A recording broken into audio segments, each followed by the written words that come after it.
Hello, कैसे हैं आप सब। मैं आपका मेंटर और आप देख रहे हैं लर्न इंग्लिश विदाउट रूल्स का एक नया और फ्रेश सेशन। जैसा कि आप सबको पता है, बारी है एक बार फिर से द हिंदू एडिटोरियल वोकैबुलरी की, और यहाँ पर इस सेशन में हम सीखेंगे कुछ नए वर्ड्स।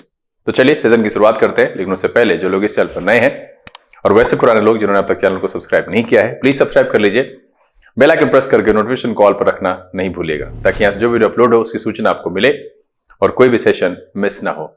लाइक और शेयर करने में कंजूसी नहीं कीजिएगा। साथ में सेशन के दौरान मन में अगर कोई दुविधा रह जाती है, कुछ पूछना हो, तो बिल्कुल झिझकिएगा नहीं, क्योंकि उसका आंसर हम अगले ही एपिसोड में लेकर के उपस्थित जरूर होंगे। चलिए सेशन की शुरुआत करते हैं।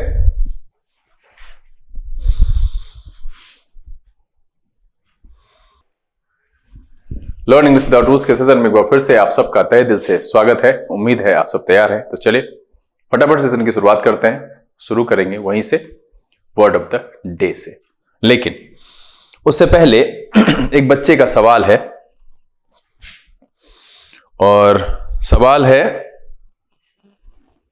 यह है रिया सिंह। इन्होंने पूछा है, sir what is the difference between conscience and conscious. तो मोटा मोटी इसके बारे में मैं तीन चीजें बता देता हूं कि जो कंसाइंस है वो नाउन है और कंसस एडजेक्टिव है। कंसाइंस मैंने कहा अंतः चेतना की बात कह रहा है। कंसस हो गया कि आपके आसपास जागरूक होना, वो मेंटल से है, और कंसाइंस मोरल से है कि आप क्या सही कर रहे हो, गलत कर रहे हो, ठीक है नहीं है, इसकी जो सूझबूझ है वो है कंसाइंस। और जब आप कहते हो मेंटल, मतलब आसपास सराउंडिंग्स में क्या है, कंसस का मतलब है जागरूक होने से, अवेयर होने से, और यहां पर है इनर अवेयरनेस से कंसाइंस। और कंसस क्या हो गया कि आप अपने सराउंडिंग सोसाइटी को लेकर के भी जो है जागरूक होते हो, तो उसको कंसस कहते हैं, वो एक एडजेक्टिव है। और कंसाइंस क्या होता है, जो इनर अवेयरनेस है कि जो आप कर रहे हो ठीक है गलत है। ये इसमें बेसिक डिफरेंस है। और सबसे बड़ा कि एक नाउन है और एक एडजेक्टिव है। कंसाइंस नाउन है और कंसस एडजेक्टिव है। उम्मीद है कि हम आपके सवाल का जवाब सही सही दिए और आपको समझ में आ गया है। तो कमेंट में लिखिएगा, ठीक है समझ गए सर। और अगर कोई दिक्कत हो तो फिर से दोबारा रिपीट कर सकते हैं सवाल को। चलिए आज का जो वर्ड ऑफ द डे है वो है ऑप्रोब्रियम। क्या है? ऑप्रोब्रियम। ये एक नाउन की तरह इस्तेमाल होता है। इसका मतलब होता है हार्श क्रिटिसिज्म और सेंसर और ब्लेम। क्या है? हार्श क्रिटिसिज्म और सेंसर और ब्लेम, इसको कहते हैं ऑप्रोब्रियम। Public disgrace arising from shameful conduct. दूसरा मीनिंग भी है public disgrace arising from shameful conduct, मतलब है करी आलोचना और निंदा से हम ऑप्रोब्रियम का लेते हैं। करी आलोचना और निंदा से हम इसका अर्थ लेते हैं। ये एक नाउन की तरह इस्तेमाल होता है ऑप्रोब्रियम। इसका मतलब होता है हार्श क्रिटिसिज्म और सेंसर और ब्लेम, इस अर्थ में हम ऑप्रोब्रियम का प्रयोग करते हैं। अब मैं चाहता हूं कि आप इसके लिए दो एंटोनिम्स और दो सिनोनिम जो मैं यहां नहीं बताऊंगा उसको कमेंट में लिख करके बताइएगा, क्योंकि मैंने ये निंदा करने और सेंसर और ब्लेम पर कई सारे शब्द बताए।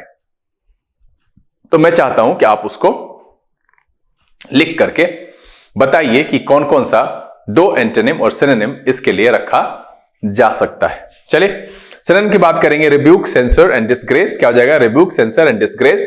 एंटोनिम की बात करेंगे कॉम्प्लीमेंट, प्रेज एंड अप्रूवल। क्या हो जाएगा? कॉम्प्लीमेंट, प्रेज एंड अप्रूवल एक अर्थ में ऑप्रोब्रियम के एंटोनिम के तौर पर इस्तेमाल किया जा सकता है।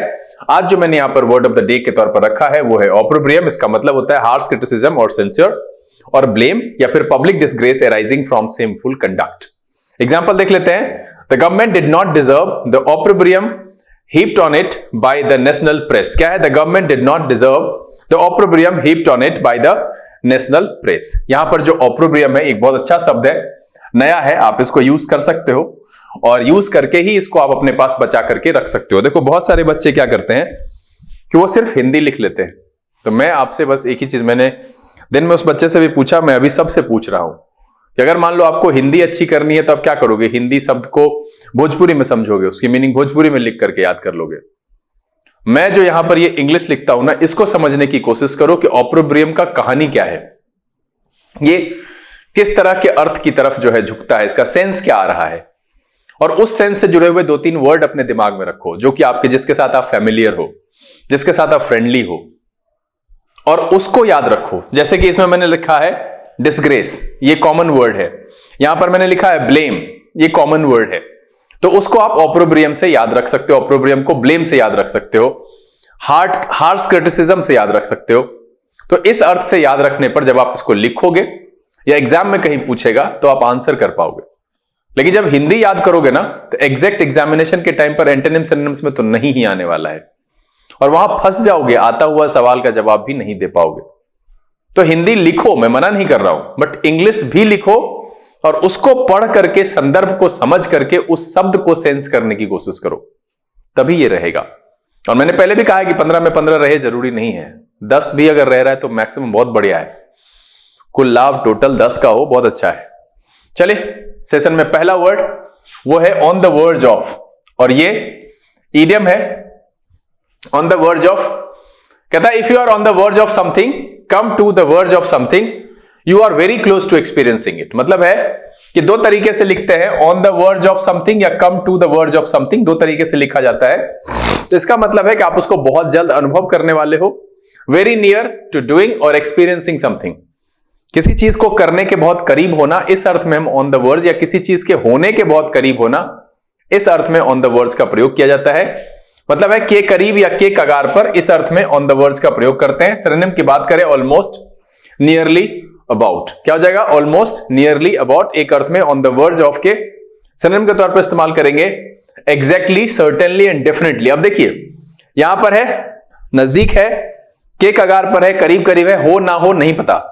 तो एक अर्थ में अगर आप एग्जैक्टली, सर्टेनली एंड डेफिनेटली को चाहें तो ऑन द वर्ज के ऑन द वर्ज ऑफ के एंटोनिम के तौर पर रख सकते हैं।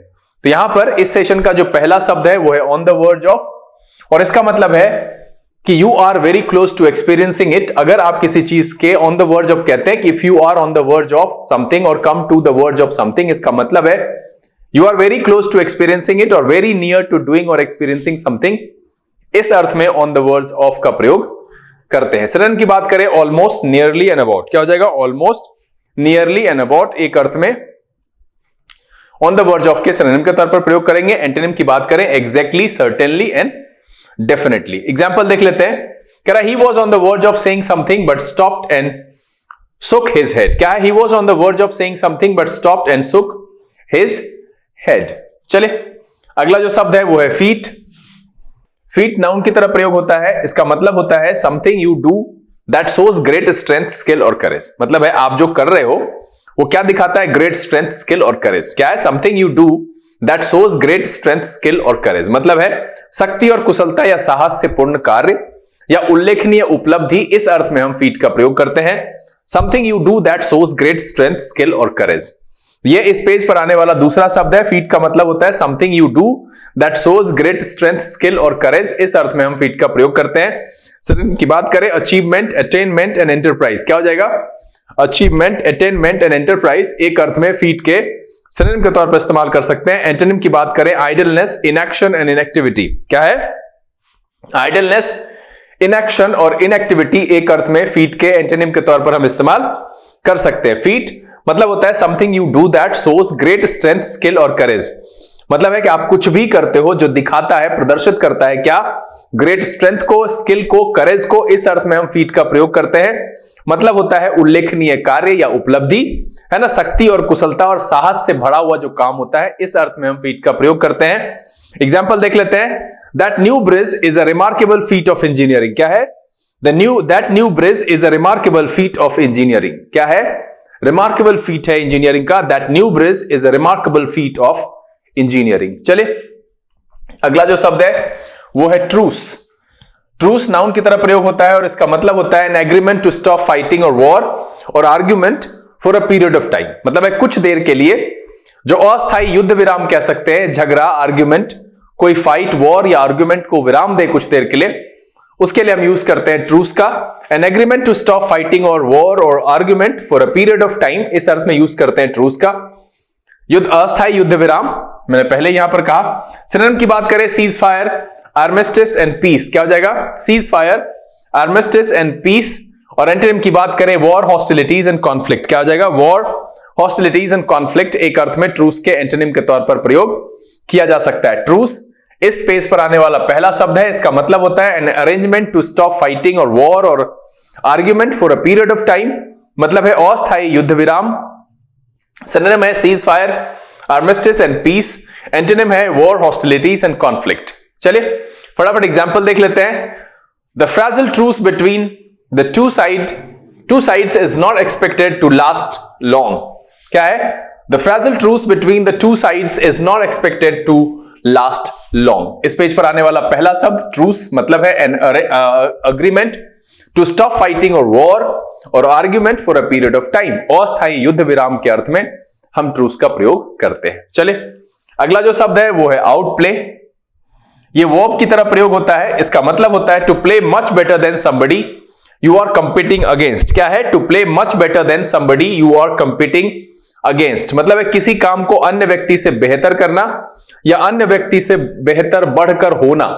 अब इस अर्थ में है कि अगर आप किसी चीज को बेहतर खेल रहे हो, कर रहे हो, तो मतलब होता है हराना, अच्छा खेल दिखा करके हराना, या आप इसका दूसरा सेंस हरा देना भी लिख सकते हो। इस अर्थ में भी इसको प्रयोग कर सकते हो, कोई दिक्कत नहीं है। तो आउट प्ले का मतलब होता है to play much better than somebody you are competing against. इस अर्थ में हम आउट प्ले का प्रयोग करते हैं। सिनोनिम देख लेते हैं। Better, outstrip, surpass and lead. मैंने वही बेहतर वाला सेंस यहां पर रखा है और मैंने एक शब्द आपको पढ़ाया था इससे जुड़ा हुआ, मुझे लगता है शायद 15-16 तारीख के आसपास में मैंने किसी सेशन में रखा है। तो मैं चाहता हूं वो कौन सा शब्द है आप मुझे कमेंट में लिख करके बताइए, जिसका सेंस यही था लगभग। Better, outstrip, surpass and lead एक अर्थ में आउट प्ले के सिनोनिम के तौर पर इस्तेमाल करेंगे। एंटोनिम की बात करें, फेल, लूज, सरेंडर एंड सबसीड। क्या हो जाएगा? फेल, लूज, सरेंडर एंड सबसीड एक अर्थ में आउट प्ले के एंटोनिम के तौर पर प्रयोग किया जा सकता है। एग्जाम्पल देख लेते हैं। The French were completely outplayed by the Russian team. क्या है? The French were completely outplayed by the Russian team. यहां पर इस पेज पर जो दूसरा शब्द है वो है आउट प्ले, मतलब होता है to play much better than somebody you are competing against. मतलब है कि किसी काम को अन्य व्यक्ति से बेहतर करना या अन्य व्यक्ति से बढ़कर होना, और अगर इस अर्थ को थोड़ा सा एक्सटेंड करेंगे तो हराना, अच्छा खेल दिखा करके उस अर्थ में प्रयोग करते हैं। The French were completely outplayed by the Russian team. चलिए अगला जो शब्द है वो है पैंडर।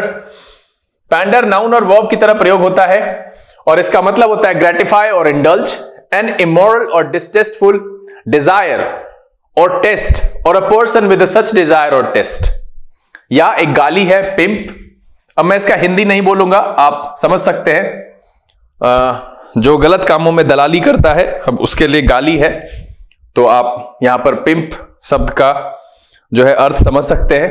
पैंडर का मतलब होता है कि ग्रेटिफाई और इंडल्ज किस चीज के लिए? एन इमोरल और डिस्टेस्टफुल डिजायर, है ना, और टेस्ट और a person with such a desire और टेस्ट, इस अर्थ में कि बढ़ावा देना या दलाली करना।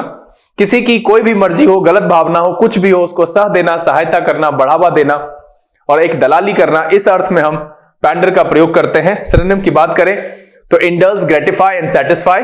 इंडल्ज, ग्रेटिफाई, सेटिस्फाई एक अर्थ में पैंडर के सिनोनिम के तौर पर प्रयोग कर सकते हैं। एंटोनिम की बात करें, एंगर, एनॉय एंड डिसअपॉइंट। क्या हो जाएगा? Anger, annoy and disappoint. चूंकि हम इंडल्ज है, ग्रेटिफाई कर रहे हैं, सेटिस्फाई कर रहे हैं उसको, तो इस अर्थ में अगर हम एंगर को रखते हैं, एनॉय को रखते हैं, डिसअपॉइंट रखते हैं, तो वो सेटिस्फाई का ऑपोजिट वाला सेंस देगा और इस अर्थ में ये पैंडर के एंटोनिम के तौर पर प्रयोग किया जा सकता है। तो इस पेज पर जो पहला शब्द है वो है पैंडर, मतलब होता है ग्रेटिफाई और इंडल्ज एन इमोरल और डिस्टेस्टफुल डिजायर और टेस्ट और a person with such a desire और टेस्ट। या फिर इसका दूसरा जो नाउन वाला सेंस है, अब पिंप कहते हैं, दलाल कह सकते हो। अब दलाल जो प्रोस्टिट्यूट मार्केट के दलाल होते हैं, जो किसी की इमोरल एक्टिविटी और उसके जो क्या कह सकते हो ऊट पटांग चाहतों को पूरा करने वाले लोग होते हैं या अरेंज करने वाले लोग होते हैं, उनके लिए गाली यूज की जाती है। अब एग्जैक्ट वो चीज यहां पर मैं नहीं बोल सकता हूं, गलत है।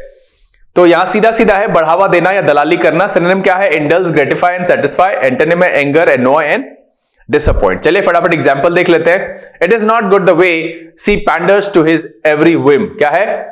It is not the good way she panders to his every whim. Pander मतलब होता है ग्रेटिफाई और इंडल्ज। चलिए अगला जो शब्द है वो है सेडिशन। सेडिशन नाउन की तरह प्रयोग होगा। इसका मतलब होता है द यूज ऑफ वर्ड्स और action that are intended to encourage people to be और एक्ट अगेंस्ट अ गवर्नमेंट। मतलब एक ऐसा कोई शब्द या ऐसा कोई व्यवहार जो लोगों को भड़काए उसके सरकार के खिलाफ व्यवहार करने के लिए, इस अर्थ में हम सेडिशन का प्रयोग करते हैं। द यूज ऑफ वर्ड्स और actions that are intended to encourage people to be और एक्ट अगेंस्ट गवर्नमेंट। इस अर्थ में हम सेडिशन का प्रयोग करते हैं, जनता को शासन के विरोध में खड़े होने के लिए प्रेरित करने वाले आचरण, वाणी, व्यवहार या कोई काम, मतलब है राजद्रोह। इस अर्थ में हम सेडिशन का प्रयोग करते हैं। आराम से समझिए, मैं शब्दों को समझाने की कोशिश करता हूं, मैं पागल नहीं हूं, सीधा सा है। बच्चों को पता नहीं अजीब लगता है कि सर ले लेंगे, रट लेंगे, लिस्ट तो करके देख लो, नहीं आएगा समय पर, समझो मेरे भाई। मैं इसको मजेदार बनाने की कोशिश कर रहा हूं, सेशन को छांट करके मैंने छोटा कर दिया है। मैं शब्दों के अर्थ आधार पर मीनिंग नहीं बताता हूं, मैं पूरा एक्सप्लेन करता हूं, 2 बार 4 बार बोलता हूं। मेरी मेहनत आपको समझनी चाहिए और आपको इस बात पर ध्यान देकर के आपकी वोकैबुलरी को इतनी अच्छी कर लेनी चाहिए कि इस आधार पर एक भी सवाल ना छूटे, इस आधार पर मेरी इंग्लिश बुरी ना लगे, मुझे शब्दों की कमी महसूस ना हो। और मैं आपको गारंटी देता हूं कि मेरे एपिसोड्स को उठाओ, प्रीवियस ईयर का कोई भी क्वेश्चन उठाओ, नया जो सेट वगैरह डिफरेंट ऑनलाइन जो पोर्टल्स हैं और जो वेबसाइट्स है जो उपलब्ध करा रहे हैं, जो एडटेक कंपनीज है, आप उसके क्वेश्चंस को मिलाओ। अगर ये वर्ड्स ना मिले तो मैं कह रहा हूं कि मत देखो ये एपिसोड, लेकिन अगर मिलता है तो कद्र कर लो, वीडियो पसंद आता है तो लाइक कर दो, चैनल को सब्सक्राइब कर लो, ज्यादा से ज्यादा लोगों तक इसको पहुंचाओ और अपना एक कमेंट लिख करके मुझे बताओ, ताकि मुझे संतुष्टि मिले कि चलो ठीक है, बच्चे सीख रहे हैं, उनको फायदा पहुंच रहा है, मेरी मेहनत कहीं तो जा रही है, बर्बाद नहीं हो रही है। बस इतना ही कहूंगा कि आप समझो, दोनों लिखो, इंग्लिश हिंदी, और एग्जाम्पल भी, 1-2 सेंटेंस उस पर बना सको तो बनाओ खुद से, तो ज्यादा समझ में आएगा, आप बोलचाल में इस्तेमाल कर पाओगे, डिस्क्रिप्टिव लिखते समय लिख पाओगे। देखो यहां पर सेडिशन इस पेज पर आने वाला दूसरा शब्द है, इसका मतलब होता है द यूज ऑफ वर्ड्स और action that are intended to encourage people to be और एक्ट अगेंस्ट अ गवर्नमेंट। मतलब है जनता को शासन के विरोध में खड़े होने के लिए प्रेरित करने वाला कोई भी आचरण होता है, उस अर्थ में हम सेडिशन का प्रयोग करते हैं। मतलब इसका है राजद्रोह से। सिनोनिम की बात कर लेते हैं, ड्रॉप, डिक्लाइन। नहीं, ये इसका सिनोनिम नहीं है, आप इसका सिनोनिम के तौर पर लिख लो म्यूटिनी, ठीक है, बगावत के सेंस में आता है। उसके बाद लिख लो ट्रीजन, उसके बाद लिख लो इंसरेक्शन, म्यूटिनी, ट्रीजन, इंसरेक्शन। और एंटोनिम भी फिर गड़बड़ ही होगा, इसमें ओबीडियंस एक रख लो, बाकी और खुद के मन से ऐड कर देना, ऐसा कुछ नहीं है। तो यहां पर मैंने क्या कहा कि सेडिशन का मतलब जो है वो है राजद्रोह से, और इसमें सिनोनिम प्रिंटिंग में गड़बड़ था, वहां पर पीपीटी बनाने समय में गड़बड़ हो गया होगा। Mutiny, treason and insurrection. Mutiny, treason और इंसरेक्शन एक अर्थ में सेडिशन के सिनोनिम के तौर पर इस्तेमाल करेंगे। एंटोनिम की बात करेंगे तो एक मैंने लिखा है ओबीडियंस, बाकी 2 आप लिख लो और कमेंट में लिख करके बता देना, और बच्चों को भी। हाँ, बहुत आसान है, इसमें कुछ भी नहीं ऐसा कि हम ही बताएं। आप सेडिशन के लिए एक मैंने ओबीडियंस लिखा है, 2 ऐसे ही एंटोनिम चुन करके लिखो और कमेंट में लिख करके और बच्चों को भी इन्फॉर्म करना। चलो एग्जांपल देख लेते हैं। कह रहा है government officials charge him with sedition. क्या है? Government officials charge him with sedition. तो यहां पर जो सेडिशन इस पेज का दूसरा शब्द है, मतलब है द यूज ऑफ वर्ड्स और action that are intended to encourage people to be और एक्ट अगेंस्ट गवर्नमेंट। मतलब है कि जनता को शासन के विरोध में किसी आचरण, व्यवहार या किसी कार्य के द्वारा या बोल करके भड़काना, राजद्रोह, इस अर्थ में हम सेडिशन का प्रयोग करते हैं। चलिए अगला जो शब्द है वो है रिवियर। रिवियर एक वर्ब की तरह प्रयोग होता है। इसका मतलब होता है टू फील ग्रेट रिस्पेक्ट और एडमायरेशन फॉर समबडी और समथिंग। मतलब है कि अगर आप किसी के प्रति अपने मन में बहुत सारा रिस्पेक्ट और बहुत सारा एडमायरेशन रखते हैं, दैट मींस आप बहुत सम्मान करते हैं, बहुत आदर करते हैं, तो सम्मान करने और आदर करने के अर्थ में हम रिवियर का प्रयोग करते हैं। टू फील ग्रेट रिस्पेक्ट और एडमायरेशन फॉर समबडी और समथिंग, इसका मतलब होता है आदर करना, सम्मान करना। इस अर्थ में रिवियर का प्रयोग किया जाता है। रिवियर इस पेज पर आने वाला पहला शब्द है। टू फील ग्रेट रिस्पेक्ट और एडमायरेशन फॉर समबडी और समथिंग, इस अर्थ में रिवियर का प्रयोग किया जाता है। सिनोनिम की बात करें, वेनरेट, रिगार्ड एंड स्टीम, क्या हो जाएगा? Venerate, regard and steam. आपको मैंने पहले ही पढ़ाया, वेनरेट का मतलब सम्मान करना होता है, रिगार्ड और स्टीम आप पहले से जानते हैं। एंटोनिम की बात करें, स्कॉर्न, डिस्पैरेज एंड डिसऑनर, क्या हो जाएगा? स्कॉर्न, डिस्पैरेज एंड डिसऑनर एक अर्थ में रिवियर के एंटोनिम के तौर पर प्रयोग किया जा सकता है। एग्जाम्पल देख लेते हैं। He is revered as one of the greatest musician of his generation. क्या है? He is revered as one of the greatest musician of his generation. यहां पर जो पहला शब्द है वो है रिवियर, मतलब होता है टू फील ग्रेट रिस्पेक्ट और एडमायरेशन फॉर समबडी और समथिंग। चले अगला जो शब्द है वो है अनकॉन्सनेबल।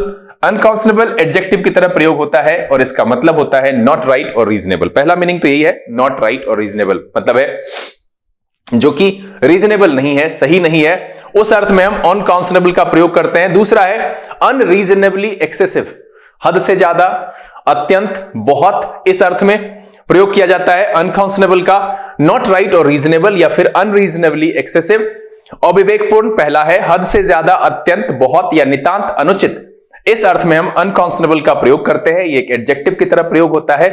सिनोनिम की बात करें अनएथिकल, इमोरल एंड इमोरल, क्या हो जाएगा? अनएथिकल, इमोरल एंड इमोरल एक अर्थ में अनकॉन्सनेबल के सिनोनिम के तौर पर रखा जा सकता है। एंटोनिम की बात करें एथिकल, एक्सेप्टेबल एंड ऑनेस्ट, क्या हो जाएगा? एथिकल, एक्सेप्टेबल एंड ऑनेस्ट एक अर्थ में अनकॉन्सनेबल के एंटोनिम के तौर पर प्रयोग किया जा सकता है। तो इस पेज पर जो दूसरा शब्द है वो है अनकॉन्सनेबल, इसका मतलब होता है नॉट राइट और रीजनेबल, और अनरीजनेबली एक्सेसिव इस अर्थ में हम अनकॉन्सनेबल का प्रयोग करते हैं। सिनोनिम है unethical, immoral and immoral, antonym है ethical, acceptable and honest. Example देख लेते हैं। कह रहा this unconscionable policy will cause great suffering, क्या है? This unconscionable policy will cause great suffering. इस पेज पर जो दूसरा शब्द आया है वो है अनकॉन्सनेबल, मतलब होता है नॉट राइट और रीजनेबल, या अनरीजनेबली एक्सेसिव, अनुचित, अत्यंत, नितांत अनुचित, अत्यंत, बहुत, अविवेकपूर्ण या हद से ज्यादा, इस अर्थ में यूज करते हैं हम इसको। चले अगला जो शब्द है वो है टेनेट। ये नाउन की तरह प्रयोग होता है। इसका मतलब होता है वन ऑफ द प्रिंसिपल्स और बिलीव्स दैट अ थियरी और larger set of believes is based on, मतलब है कि सिद्धांत, सबसे पहला सेंस तो ये है। दूसरा कि कोई ऐसा सिद्धांत जिस पर कि बहुत सारे सिद्धांत आधारित हो, इस अर्थ में हम टेनेट का प्रयोग करते हैं। टेनेट का मतलब है वन ऑफ द प्रिंसिपल्स और बिलीव्स दैट अ थ्योरी और larger set of believes is based on, मतलब क्या है? सिद्धांत या सिद्धांत जिस पर अन्य सिद्धांत आधारित हो, इस अर्थ में हम टेनेट का प्रयोग करते हैं। सिनोनिम देख लेते हैं। प्रिंसिपल, बिलीव्स एंड डॉक्ट्रिन, क्या है? प्रिंसिपल, बिलीफ एंड डॉक्ट्रिन एक अर्थ में टेनेट के सिनोनिम के तौर पर हम प्रयोग कर सकते हैं। एंटोनिम की बात करें तो डाउट एंड डिसबिलीफ एक अर्थ में टेनेट के एंटोनिम के तौर पर रखा जा सकता है, क्योंकि अगर सिद्धांत है तो वो पुख्ता है, उसमें कोई संदेह की बात नहीं है, तो एक अर्थ में जो है डाउट इसके एंटोनिम के तौर पर प्रयोग किया सकता है। एंड डिसबिलीफ तो खैर बिलीफ का उल्टा है, तो हम रख ही सकते हैं। तो यहां पर इस पेज पर जो पहला शब्द आया है वो है टेनेट, मतलब है वन ऑफ द प्रिंसिपल्स और बिलीव्स दैट अ थियरी और larger set of believes is based on, इस अर्थ में हम टेनेट का प्रयोग करते हैं। चलिए एग्जांपल देख लेते हैं। कह रहा non violence and patience are the central tenets of their faith, क्या है? Non violence and patience are the central tenets of their faith. इस पेज पर जो पहला शब्द आया है वो है टेनेट, मतलब है वन ऑफ द प्रिंसिपल्स और बिलीव्स दैट अ थियरी और larger set of believes is based on, मतलब है सिद्धांत या फिर ऐसा कोई सिद्धांत जिस पर बहुत सारे सिद्धांत आधारित हो। चले अगला जो शब्द है वो है ओवरथ्रो। ये नाउन और वर्ब दोनों तरीके से प्रयोग होता है। इसका मतलब होता है टू रिमूव अ लीडर और government from power by using force, मतलब है टू रिमूव अ लीडर और गवर्नमेंट। अब जब हम किसी लीडर या गवर्नमेंट को हटा दे तो पद से हटाना, तख्ता पलट देना, इस अर्थ में इसका प्रयोग करते हैं। और क्या कह रहा है? बाय यूजिंग फोर्स, तो फोर्सफुली हटाया गया हो, उस सेंस में हम ओवरथ्रो का प्रयोग करते हैं। तख्ता पलट देना या पद से निकालना, इस अर्थ में ओवरथ्रो का प्रयोग किया जाता है। सिनोनिम की बात करें bring down, depots and subvert, क्या हो जाएगा? Bring down, depots and subvert एक अर्थ में ओवरथ्रो के सिनोनिम के तौर पर प्रयोग करेंगे। एंटोनिम की बात करें रिस्टोर, रिहैबिलिटेट एंड एस्टैब्लिश, क्या हो जाएगा? रिस्टोर, रिहैबिलिटेट एंड एस्टैब्लिश एक अर्थ में ओवरथ्रो के एंटोनिम के तौर पर प्रयोग किया जा सकता है। इस पेज पर जो दूसरा शब्द है वो है ओवरथ्रो, मतलब है टू रिमूव अ लीडर और government from power by using force, मतलब है तख्ता पलट देना, पद से निकाल देना, इस अर्थ में हम ओवरथ्रो का प्रयोग करते हैं। सिनोनिम मैंने कहा bring down, depots and subvert, antonym मैंने कहा रिस्टोर, रिहैबिलिटेट एंड एस्टैब्लिश। चलिए एग्जांपल देख लेते हैं। ही allegedly plotted to overthrow the government, क्या है? He allegedly plotted to overthrow the government। यहां पर जो दूसरा शब्द है वो है overthrow, मतलब क्या होता है? To remove a leader from government और government from power by using force, मतलब है कि किसी को पद से निकालना, तख्ता पलट देना, इस अर्थ में हम overthrow का प्रयोग करते हैं। चले अगला जो शब्द है वो है ingenious। इंजीनियस एडजेक्टिव की तरह प्रयोग होता है। इसका मतलब होता है, सबसे पहले अगर हम किसी चीज के लिए करें, किसी आइडिया के लिए करें तो मेड और प्लान्ड इन अ क्लेवर वे। दूसरा, अगर हम किसी इंसान के लिए करें तो full of new ideas and clever at finding solutions to problems और एट इन्वेंटिंग थिंग्स, मतलब है कि एक तो सबसे पहले वस्तुओं और आइडिया के लिए कहा, तो वस्तु या विचार के लिए चतुराई से बनाया गया, सोचा गया, कौशलपूर्ण, कुशल कहेंगे, और इंसान के लिए कहें तो प्रतिभाशाली कहेंगे, मेधावी कहेंगे, जो आविष्कार करने में माहिर होता है, नई नई चीजें ढूंढने में माहिर होता है, उसके लिए हम इंजीनियर्स का प्रयोग करते हैं। यहां पर ये वस्तुओं के लिए, आइडिया के लिए और इंसान के लिए तीनों अर्थ में प्रयोग किया जाता है। अगर हम चीजों और आइडिया के लिए कहें तो कुशल कह सकते हैं, कौशलपूर्ण कह सकते हैं। इंसान की बात करें तो प्रतिभाशाली, मेधावी, जो आविष्कार करने में, नई चीजें और क्रिएटिव चीजें ढूंढने में, करने में माहिर हो। क्या कह रहा है कि full of new ideas and clever at finding solutions to problem और एट इन्वेंटिंग थिंग्स। इस अर्थ में हम इंजीनियर्स का प्रयोग करते हैं। सिनोनिम की बात करें, क्रिएटिव, टैलेंटेड एंड इनोवेटिव, क्या हो जाएगा? क्रिएटिव, टैलेंटेड एंड इनोवेटिव एक अर्थ में इंजीनियर्स के सिनोनिम के तौर पर प्रयोग कर सकते हैं। एंटोनिम की बात करें, डल, फुलिश, स्टूपिड एंड आर्टलेस, क्या हो जाएगा? डल, फुलिश, स्टूपिड एंड आर्टलेस। ये तो आप भी रख सकते हो। इसमें ऐसा क्या है, मैं ऐसा कॉमन डालता हूं जो कि आपके एग्जामिनेशन की दृष्टि से भी अच्छा हो और आपको समझ में भी आ जाए। तो यहां पर एंटोनिम क्या है? Dull, foolish, stupid and artless ingenious के एंटोनिम के तौर पर प्रयोग किया जा सकता है। इस पेज पर जो पहला शब्द है वो है इंजीनियर्स। यहां मतलब है, अगर हम चीजों और आइडिया की बात करें तो मेड और प्लान्ड इन अ क्लेवर वे, पहला। दूसरा, अगर हम इंसान की बात करें तो full of new ideas and clever at finding solutions to problems और एट इन्वेंटिंग थिंग्स। इस अर्थ में हम इंजीनियर्स का प्रयोग करते हैं। मतलब है कौशलपूर्ण और कुशल, आइडिया या वस्तु की बात करें, और इंसान की बात करें प्रतिभाशाली और मेधावी, इस अर्थ में इंजीनियर्स का प्रयोग करते हैं। एग्जाम्पल देख लेते हैं। She devised an ingenious solution to the problem, क्या है? She devised an ingenious solution to the problem. चलिए अगला जो शब्द है वो है एनाथेमा। एनाथेमा नाउन की तरह प्रयोग होता है और इसका मतलब होता है अ थिंग और an idea which you hate because it is opposite of what you believe. मतलब क्या है कि अ थिंग और an idea which you hate, मतलब कोई आइडिया हो, कोई वस्तु हो जिसको कि आप नफरत करते हैं। कारण क्या है? Because it is the opposite of what you believe. आप जो मानते हैं वो उसके विपरीत है। मतलब है स्वयं के सिद्धांतों से नितांत भिन्न होने के कारण घृणा पैदा करने वाला वस्तु या विचार। मतलब आपकी जो मान्यता है, आपके जो सिद्धांत है, उससे अगर वो बहुत ज्यादा भिन्न है जिस वजह से आपको घृणा पैदा हो रहा है, तो उसको हम एनाथेमा कहते हैं। क्या कहते हैं? एनाथेमा। नाउन की तरह प्रयोग होता है अ थिंग और an idea which you hate because it is the opposite of what you believe. इस अर्थ में हम एनाथेमा का प्रयोग करते हैं। सिनोनिम की बात करें, एबोरेंट, ओडियस एंड बेन, क्या हो जाएगा? एबोरेंट, ओडियस एंड बेन एक अर्थ में एनाथेमा के सिनोनिम के तौर पर प्रयोग कर सकते हैं। एंटोनिम की बात करें, लव, अफेक्शन एंड डिवोशन, क्या है? लव, अफेक्शन एंड डिवोशन एक अर्थ में एनाथेमा के एंटोनिम के तौर पर रखा जा सकता है। यहां जो दूसरा शब्द आया है वो है एनाथेमा। मतलब होता है अ थिंग और an idea which you hate because it is the opposite of what you believe. आप जो विश्वास करते हो, जो मानते हो, उसके वो विपरीत है, जिस वजह से आपको नफरत पैदा हो रही है, उसको कहते हैं एनाथेमा। एग्जाम्पल देख लेते हैं। Racial prejudice is an anathema to me, क्या है? Racial prejudice is an anathema to me. चले अगला जो शब्द है वो है रिकिंडल। रिकिंडल वर्ब की तरह प्रयोग होता है। इसका मतलब होता है to make somebody have the same feelings, thoughts etcetera again और मेक समथिंग एक्टिव अगेन। मतलब है भावनाएं, विचार आदि फिर से जगाना, पुनः जागृत होना। इस अर्थ में हम रिकिंडल का प्रयोग करते हैं। होती है कई बार ऐसी स्थिति हो जाती है जहां पर कि बहुत सारी भावनाएं मर जाती है, तो फिर से उसको दोबारा जब जगाएं, उस अर्थ के लिए हम एक शब्द यूज करते हैं rekindle.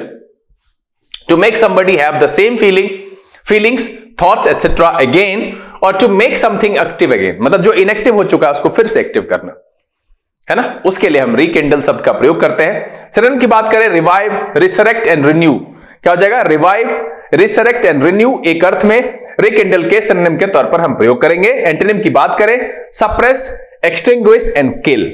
Suppress, extinguish and kill. अगर हम किसी चीज को फिर जगा रहे, सप्रेस कर दिया, मार दिया, दबा दिया, एक्सटिंग्विश कर दिया, तो ये शब्द जो है वो रिकिंडल के एंटोनिम के तौर पर प्रयोग कर सकते हैं। यहां पर जो पहला शब्द है वो है रिकिंडल, मतलब होता है to make somebody have the same feelings, thoughts etcetera again, और to make something active again. इस अर्थ में हम रिकिंडल का प्रयोग करते हैं। एग्जाम्पल देख लेते हैं।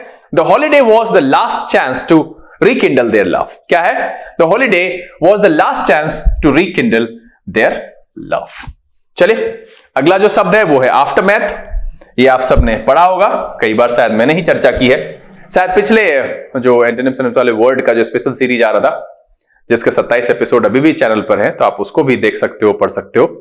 तो आफ्टर मैथ नाउन की तरह प्रयोग होता है और इसका मतलब होता है a situation that is the result of an important और अनप्लेजेंट इवेंट। मतलब है परिणाम से, कि क्या कहता है, situation that is the result, जो क्या होता है, परिणाम होता है किसका, इंपॉर्टेंट या अनप्लेजेंट इवेंट का। महत्वपूर्ण या कोई अनप्लेजेंट इवेंट हो, उसका जो परिणाम होता है उसको हम कहते हैं आफ्टर मैथ।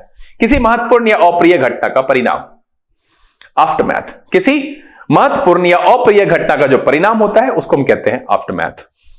सिनोनिम देख लेते हैं, रिपरकशंस, रिजल्ट एंड कॉरोलरी। क्या हो जाएगा, रिपरकशन, एस हटा दीजिए यहां से, रिपरकशन, रिजल्ट एंड कॉरोलरी एक अर्थ में आफ्टर मैथ के सिनोनिम के तौर पर रखा जा सकता है। एंटोनिम की बात करें, cause, reason, factor and basis.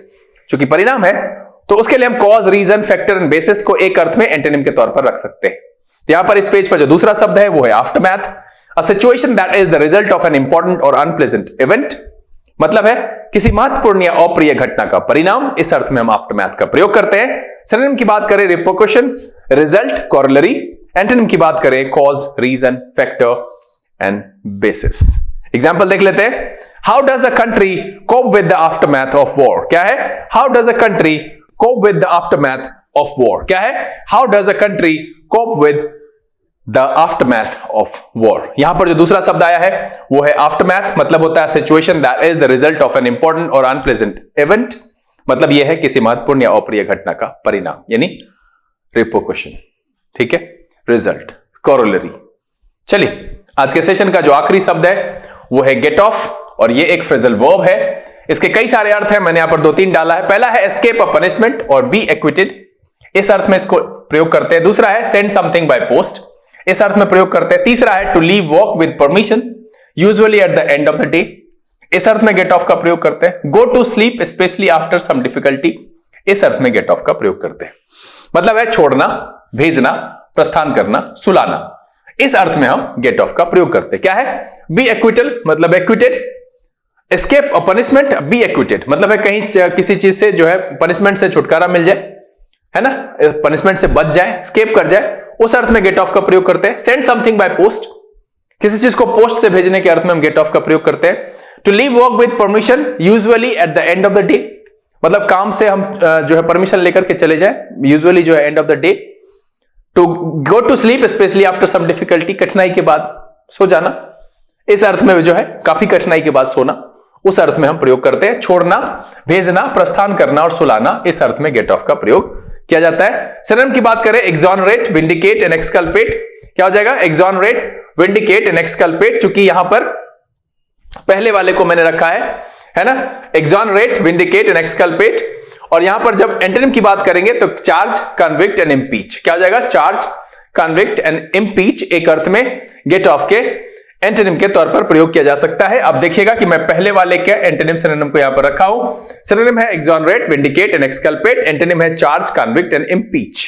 Example देख लेते हैं। It was so hot that I didn't get off to sleep till 3 o'clock। अब देखिए, अब यहां पर एग्जांपल जो मैंने लिखा है वो इसके लिए लिखा है कि it was so hot that I didn't get off. Get off का मतलब यहां पर क्या हो रहा है, टू स्लीप टिल 3 o'clock। क्या है, it was so hot that I didn't get off till 3 o'clock, इसलिए मैंने यहां ब्रैकेट में टू स्लीप रखा है। तो गेट ऑफ यहां पर एक फ्रेजल वर्ब की तरह प्रयोग होता है। इसका मतलब होता है escape a punishment, be acquitted, send something by post. अगला है to leave work with permission, usually at the end of the day. चौथा है go to sleep specially after some difficulty. और क्या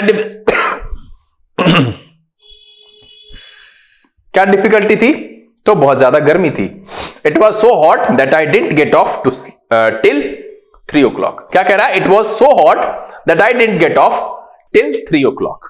ठीक है, यहां पर एक और एग्जांपल है, उसको देख लेते हैं कि if the factory workers have made their quotas for the week, they can get off early on Friday afternoon. क्या है, if the factory workers have made their quotas for the week, they can get off early on Friday afternoon. अब ये जो है वो इस वाले को एग्जांपल के तौर पर यहां पर रखा गया है। If the factory workers have made their quotas for the week, they can get off early on Friday afternoon.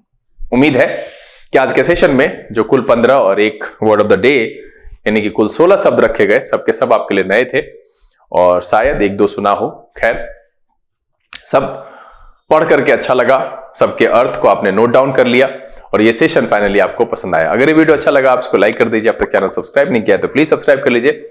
Bell icon press करके नोटिफिकेशन कॉल पर रखना नहीं भूलिएगा। समय यहां से विदा लेने का, बहुत जल्द इस तरह के एपिसोड के साथ फिर आपके सामने उपस्थित होंगे।